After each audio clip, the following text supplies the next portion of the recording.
Čiže, keď si to chceš uviazať sama, tiež sa dá, len ten úväz nebude taký pevný. Ale je to lepšie ako nič. Čiže zoberieš 2 konce šatky, dáš si ich takto a naozaj si to tuto v oblasti symfízy, to je táto lonová kosť, to si môžeš vyhmatať. Že ideš, tu je mäkká časť brúška a prvú kosť, na ktorú natrafíš, na niečo tvrdé, to je tá lonová kosť. To je vlastne táto symfíza.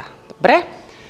Cez to ide ten uzol ako keby. Ty si to poriadne stiahni. Dobre, môžeš si pokočiť teraz nôžky. Skúsi to ešte stiahovať, hlavku si nechaj dole. A skús normálne vnímať a dýchať si. A stále si to viac a viac zaťahuj. Tak, a stále predýchaj a skús zasa potiahnuť. Tak. Super, dýchaj si a skús zasa potiahnuť. A cítiš, ako sa ti tá pánva pomocou tej šatky celá trošku tak sceluje. A môžeš si to aj prevnímať a poslať do tej pánvy trošku takú liečivú energiu, že a teraz si tú pánvu krásne spájam, pretože si to zaslúži potom, ako sa roztiahla po tom dieťaťku. Výborne. A keď máš pocit, že si vyčerpala, tak si to takto pretoč, lebo ten uzol ti tam vlastne pomôže zachovať ten vzťah, ktorý si už dosiahla tým, že si to pekne navnímala, to sťahovanie. Teraz si môžeš dať hore zadoček.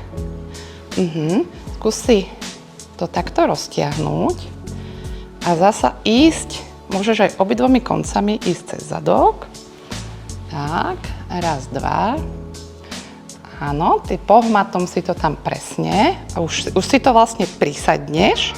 Môžeš si vystrieť nohy a tým, že si to už prisadla, už vlastne máš zachovaný ten vzťah. Potom si môžeš krásne roztiahnuť tieto 2 konce, lebo už to nemusíš tak držať, lebo už tvoj zadok ti krásne vlastne drží to, čo si dosiahla.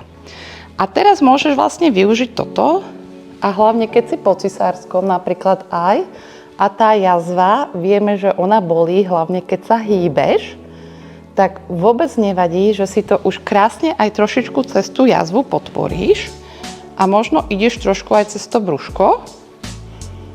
Takto. A nemusíš robiť úzol na tej jazve, ale spravíš ho trošku na boku. Dobre, čiže takto a ty už toto si držíš, toto si už normálne uzlíš.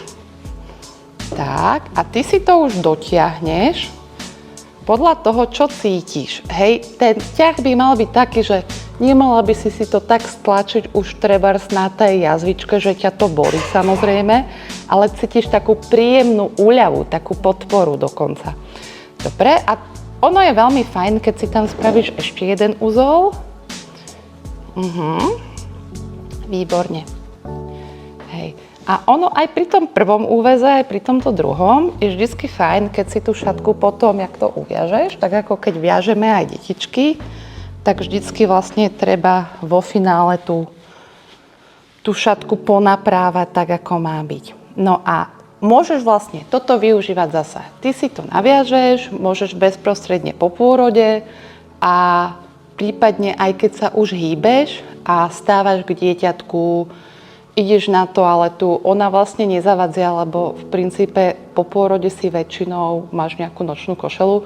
Ono sa to najlepšie viaže na oblečenie. Dobre, že po pôrode, keď máme nejaké popôrodné gaťky a máme nejakú nočnú košielku väčšinou, podprsenku nemáme, tak cez tú nočnú košielku si to vlastne zviažeš a potom iba dáš hore a môžeš ísť na záchod. Čiže potom už sa môžeš v tom vlastne aj pohybovať, ono ti to dá veľmi fajn oporu. Hej, aj po vaginálnom pôrode, ale aj po pôrode cisárskym rezom. Super, perfektná. Dobre.